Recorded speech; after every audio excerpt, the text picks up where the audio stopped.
So, hello student, welcome back to our YouTube channel. I am Mohammad Sharif, your English companion. In today's video, we are going to talk about present indefinite tense. So, as we earlier discussed about the types of sentence and the types of tenses, there are the three types of tense. The first one is present tense, and the second one is past tense, and the third one is future tense. In today's video, we are going to talk about the first category of present tense, which is present indefinite tense. So let's find out what is present indefinite tense. तो जैसे कि आज की video का topic है हमारा present indefinite tense, तो आज की वीडियो में सिर्फ बात करेंगे कि प्रेजेंट इंडेफिनिट टेंस होता क्या है, कैसे हम पहचान सकते हैं कि कौन सा हमारा प्रेजेंट टेंस है, और उन प्रेजेंट टेंस का अफर्मेटिव, नेगेटिव और इंटरोगेटिव स्ट्रक्चर हम कैसे बना सकते हैं। तो दोस्तों पहले हम बात करते हैं कि प्रेजेंट इंडेफिनिट टेंस है, उसको हम सिंपल टेंस भी कहते हैं। तो प्रेजेंट इंडेफिनिट टेंस को हम सिंपल टेंस भी कहते हैं, और ये चीज़ें हमें स्टेट या एक्शन जो रेगुलर बेसिस पर होती हैं उनको डिस्क्राइब करती हैं या उनको बताती हैं। जैसे कि मैं स्कूल जाता हूँ, तो ये जो सेंटेंस है मैं स्कूल जाता हूँ, ये रेगुलर बेसिस पे होता है। मैं आज भी स्कूल जाता हूँ, मैं कल भी स्कूल जाऊँगा, मैं परसों भी स्कूल जाऊँगा, लेकिन मैं आज की बात कर रहा हूँ, प्रेजेंट टाइम की बात कर रहा हूँ। बाई चांस कल हो सकता है नहीं जाऊँ किसी रीज़न की वजह से, लेकिन ये मेरी हैबिट है, मेरा रूटीन है, मेरा शेड्यूल है कि मैं स्कूल जाता हूँ। तो इस टाइप के जो सेंटेंस होते हैं वो होते हैं प्रेजेंट इंडेफिनिट टेंस। ठीक है, तो इसमें भी तीन कैटेगरी या हम के चार कैटेगरी आती हैं: अफर्मेटिव, नेगेटिव, इंटेरोगेटिव, इंटेरोनेगेटिव। तो अब बात करते हैं हम इसके जो हमारे प्रेजेंट इंडेफिनिट टेंस का जो अफर्मेटिव सेंटेंस होता है उसका स्ट्रक्चर फॉर्मूला क्या होता है। तो उसका जो हम स्ट्रक्चर फॉर्मूला बनाते हैं वो कैसे बनाते हैं? सब्जेक्ट प्लस वर्ब की फर्स्ट फॉर्म।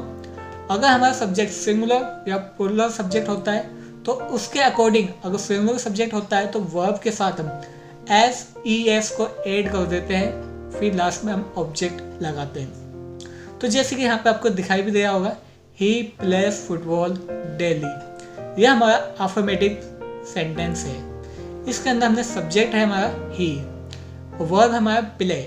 क्योंकि हमने सब्जेक्ट सिंगुलर सब्जेक्ट यूज़ किया ही, इसलिए प्ले के साथ हमने एस लगा दिया है जो कि बन गया अब प्लेस। तो ही प्लेस, फिर उसके बाद हमारा ऑब्जेक्ट क्या है, खेलना क्या है, फुटबॉल डेली। तो ये हमारा एक अफर्मेटिव सेंटेंस है। तो जिसका रूल क्या होता है, सब्जेक्ट वर्ब की फर्स्ट फॉर्म, वर्ब की फर्स्ट फॉर्म के साथ एस ई एस लगाना है सब्जेक्ट के अकॉर्डिंग। अगर सिंगुलर सब्जेक्ट है तभी हमें वर्ब के साथ एस ई एस को ऐड करना है, अदरवाइज नहीं करना है। फिर उसके बाद हम ऑब्जेक्ट लगाते हैं, जैसे कि एग्जांपल जो मैंने बताया अभी, ही प्लेज फुटबॉल डेली। अब इसी का नेगेटिव अगर सेंटेंस समझें तो नेगेटिव सेंटेंस कैसे बनाते हैं, तो उसका भी एक स्ट्रक्चर होता है, फॉर्मूला। पहले आता है सब्जेक्ट, सब्जेक्ट के बाद डू आता है, और डू के साथ ई एस हम लगा देते हैं अकॉर्डिंग टू सब्जेक्ट। अगर हमारा सिंगुलर सब्जेक्ट है तो डू के साथ ई एस लगा देंगे, वो बन जाता है हमारे डज। यानी सिंगुलर सब्जेक्ट के साथ हम डज यूज़ करते हैं, जो प्लूरल सब्जेक्ट होते हैं उनके साथ हम डू लगाते हैं। फिर इसके बाद नोट आता है, फिर वर्ब की फर्स्ट फॉर्म आती है, फिर ऑब्जेक्ट आती है। ध्यान करने वाली बात यह है, यहाँ पे हमें वर्ब के साथ एस ई एस नहीं लगाते, क्योंकि हमने यहाँ पे डू के साथ ही ई एस ऐड कर दिया, उसको डज बना दिया है। तो जैसे कि यहाँ पे नेगेटिव देखा है, ही does not play football daily, वो डेली फुटबॉल नहीं खेलता है।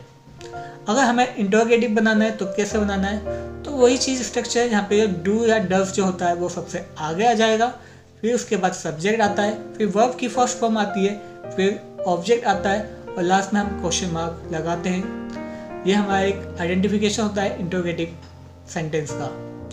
तो इसका जैसा एग्जांपल देखा है, does he play football daily. तो हमने यहाँ पे स्ट्रक्चर समझे, कैसे हम प्रेजेंट इंडेफिनिट के स्ट्रक्चर को यूज़ करके हम सेंटेंस बना सकते हैं, कैसे हमें इन फॉर्मूले को यूज़ करके और भी स्ट्रक्चर और भी ज़्यादा सेंटेंस हम बना सकते हैं। एक नई चीज़ मैं आपको बताता हूँ, जो भी हमारे प्रेजेंट इंडेफिनिट टेंस होते हैं वो हमारी रूटीन, हैबिट या शेड्यूल को एक्सप्रेस करते हैं। जैसे कि मैं खाना खाता हूँ, मैं दिन में भी खाना खाता हूँ, रात को भी खाना खाता हूँ, सुबह भी खाना खाता हूँ। तो ये मेरा एक शेड्यूल है, रूटीन है। तो इस टाइप के जो सेंटेंस होते हैं वो हमारे प्रेजेंट इंडेफिनिट टेंस के अंदर आते हैं। मैं क्रिकेट खेलता हूँ, तो ये भी मेरा हैबिट है, मैं क्रिकेट खेलता हूँ। वह एक पत्र लिखता है, तो वह एक पत्र लिखता है, ये भी उसकी एक हैबिट है। तो इस टाइप के जो सेंटेंस होते हैं वो होते हैं हमारे प्रेजेंट इंडेफिनिट टेंस। और इन टेंसेस को जब मैंने बताया, वह स्कूल जाता है, मैं क्रिकेट खेलता हूँ, वह एक पत्र लिखता है, तो इस टाइप के जो सेंटेंस होते हैं इनके अंदर ये बात पता नहीं लगती है कि वो काम करना उसने कब से स्टार्ट किया है या ये काम कब खत्म होगा। तो यानी इसी प्रेजेंट की हम बात करते हैं, ठीक है। और हमारे हैबिट, रूटीन, शेड्यूल को हम एक्सप्रेस करते हैं ज़्यादातर हम अपने प्रेजेंट इंडेफिनिट टेंस के अंदर।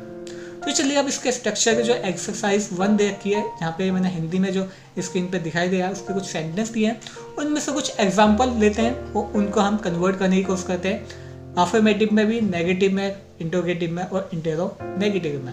तो पहला एग्जाम्पल लेके चलते हैं, वह स्कूल जाता है। अगर मुझे इसका अफर्मेटिव बनाना है तो मुझे अफर्मेटिव की जो मैंने यूज़ किया बताया, सब्जेक्ट उसके साथ वर्ब के साथ एस हमें लगा देना है। अगर हमारा सब्जेक्ट क्या हो, सिंगुलर सब्जेक्ट हो, फिर लास्ट में हम ऑब्जेक्ट लगा देते हैं। तो वह स्कूल जाता है, इसके अंदर जो सब्जेक्ट है वो है वह, और इसके अंदर जो वर्ब है वो है जाता, और इसके अंदर जो ऑब्जेक्ट है वो है स्कूल। तो हम सबसे पहले लिखेंगे सब्जेक्ट क्या है हमारा ही, तो ही के बाद आता है हमारा वर्ब। तो वर्ब तो एक्चुअल हमारा गो है, लेकिन सब्जेक्ट हमारा सिमिलर होने की वजह से, ही होने की वजह से हम गो की जगह यहाँ पे गोज यूज करेंगे। He goes to school, school हमारा एक ऑब्जेक्ट है। ट्रांजिशन दिखाने के लिए हम टू का हम यूज करते हैं, इसे हम ही गोज टू स्कूल, मतलब स्कूल वो जाता है। मैं क्रिकेट खेलता हूँ, आई प्ले क्रिकेट, तो सब्जेक्ट हमारा यहाँ पे आई है, प्ले हमारा वर्ब है, क्रिकेट हमारा ऑब्जेक्ट है। अब इन्हीं दोनों सेंटेंस का हम नेगेटिव और इंटरोगेटिव बनाने की भी कोशिश करेंगे। जैसे कि वह स्कूल जाता है, अगर मैं कहता हूँ इसको वह स्कूल नहीं जाता है, तो इस सेंटेंस को मैं कैसे बनाऊंगा?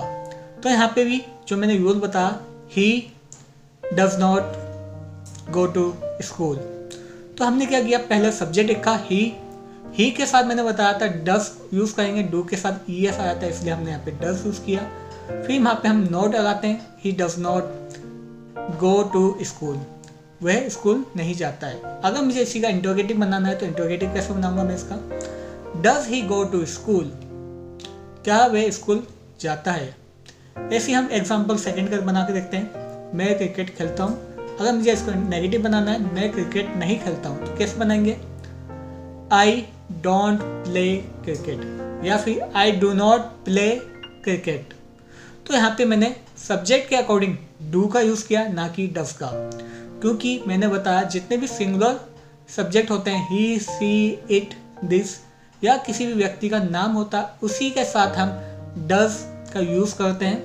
क्योंकि हमने यहाँ पे सब्जेक्ट आई है तो यहाँ पे हम सिर्फ आई डू का यूज़ करेंगे, तो I do not play cricket. इसी तरीके से यहाँ पे कुछ इंग्लिश के सेंटेंस दे रखे हैं, उसको भी मैं हिंदी में कन्वर्ट करने की कोशिश करते हैं। जैसे कि यहाँ पे एग्जांपल दे रखा है प्रेजेंट इंडेफिनिट टेंस का, I write articles on different topics. तो यहाँ पे जो सब्जेक्ट है वो आई है, तो सबसे पहले आई आएगा, फिर उसके बाद यहाँ पे जो वर्ब है वो है राइट, फिर उसके बाद जो बाकी का पार्ट होता है वो आ जाता है हमारे ऑब्जेक्ट का पार्ट। तो आर्टिकल्स ऑन डिफरेंट टॉपिक्स ये हमारा ऑब्जेक्ट पोर्शन है। तो मैं डिफरेंट टॉपिक्स पर आर्टिकल लिखता हूँ, इसका मतलब यह है। अगर मुझे इसका नेगेटिव बनाना है तो I do not right article on different topics. अगर मुझे इसका इंटरोगेटिव बनाना है, do I write articles on different topic. इसी का अगर मुझे इंटरोनेगेटिव बनाना है तो do I not right articles on different topics, ऐसे बनाएंगे। नेक्स्ट एग्जाम्पल भी देखते हैं, इसकी भी हम इंग्लिश को हिंदी में कन्वर्ट करने की कोशिश करेंगे। क्या दिया हुआ है, he reads various kind of book, वह वेरियस मतलब अलग प्रकार की, डिफरेंट तरीके की किताबें पढ़ता है। अगर मुझे इसी का नेगेटिव बनाना है तो यहाँ पे वो चीज़ मैंने बताया जो ही है, सिंगुलर है, तो यहाँ पे हम डज का यूज़ करते हैं। तो ही डज नॉट रीड, अब रीड्स के साथ हम एस नहीं लगाएंगे, सिर्फ रीड लगाएंगे, क्योंकि हमने डू के साथ ही ES हमने ऐड कर दिया। तो ही does not read various kind of book. अगर मुझे इसका इंटरोगेटिव बनाना है तो वो कैसे बनाएंगे, does he read various kind of book. तो दोस्तों ये कुछ एग्जाम्पल हैं प्रेजेंट इंडेफिनिट टेंस के, और नीचे इसमें और भी एग्जाम्पल देखें जिनको आप प्रैक्टिस कर सकते हो और उनको प्रेजेंट इंडेफिनिट टेंस में कन्वर्ट करने की कोशिश भी कर सकते हो। तो आज की वीडियो हमने सीखा कि कैसे हम प्रेजेंट इंडेफिनिट टेंस बनाते हैं, उसके लिए क्या फॉर्मूला स्ट्रक्चर होता है, कैसे हम आइडेंटिफाई कर सकते हैं प्रेजेंट इंडेफिनिट टेंस को। तो फैक्चुअल वे में तो प्रेजेंट इंडेफिनिट टेंस वही टेंस होते हैं जो हमारी हैबिट, रूटीन या शेड्यूल को डिस्क्राइब करते हैं। ठीक है, जो रेगुलर बेसिस पे जो चीज़ें होती हैं उन चीज़ों को हम प्रेजेंट इंडेफिनिट टेंस कहते हैं। ठीक है, और इस सेंटेंस में हमें ये बात नहीं पता लगती है कि जो बात हमने कही है वो कब स्टार्ट हुई है या कब ख़त्म होगी। जैसे कि मैंने बात कहा, हम तैरना जानते हैं, तो इस बात से ये बात नहीं पता लगी कि हमने तैरना कब सीखा था या हम तैरना कब तक जानते थे। ठीक है, यानी कि आज की बात हुई है, प्रेजेंट की बात हुई है, तो ये होती है प्रेजेंट इंडेफिनिट टेंस। तो दोस्तों आज हमने अपने अल्टीमेट स्पोकन इंग्लिश कोर्स के अंदर प्रेजेंट इंडेफिनिट टेंस का पूरा कॉन्सेप्ट अच्छे से समझ लिया है। आपको मैं अपनी वेबसाइट पे और भी ज़्यादा एक्सरसाइज दे दूंगा ताकि आप अपने प्रेजेंट इंडेफिनिट टेंस को और भी ज़्यादा अच्छे से स्ट्रॉन्ग कर सकें, सीख सकें। तो आज की वीडियो में हमने जो प्रेजेंट इंडेफिनिट का कॉन्सेप्ट है वो क्लियर हो चुका है।